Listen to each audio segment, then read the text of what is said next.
Papa Wemba, aujourd'hui, avec cet album, c'est donc un retour aux sources de la rumba éternelle.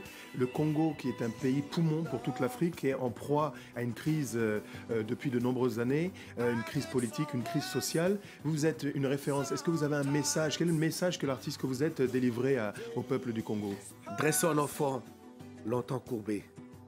Aujourd'hui, tournons la page, quoi, pour que nous soyons forts, unis, pour le rendez-vous de demain. Ça, c'est vraiment pour la ère de Congo. Qu'est-ce que Papa Wemba a envie de dire? Parce que je regarde dans les yeux d'Axel, peut-être qui n'a pas connu cette époque. C'était quand même incroyable. C'est l'Afrique qui faisait bouger Paris au milieu des années 80. Et c'est l'Afrique qui était la flamme de tout un mouvement de la contre-culture. J'ai parlé tout à l'heure des Jean-François Bizot. Qu'est-ce que vous retenez de cette période? Ben, c'était une très bonne période, quoi. Une très bonne période où nous, on se baladait vraiment tranquillement dans Paris. Et nous, moi, j'ai connu des grandes salles parisiennes ici. J'en ai connu des très grandes salles parisiennes, quoi. L'Olympia, le Bercy, le Zénith et d'autres salles aussi. Mais aujourd'hui, faute de mieux, bon, mais je sais que chaque chose a un début et une fin.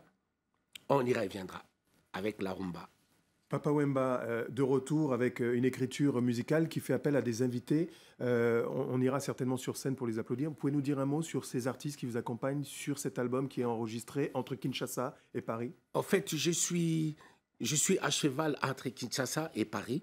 Donc à Kinshasa, j'ai dû inviter des jeunes comme Jimé Piana et Nyoka Longo, un ami, et aussi Barbara Kanam. Et j'ai invité aussi une Malienne qui a fait un duo terrible, formidable avec moi.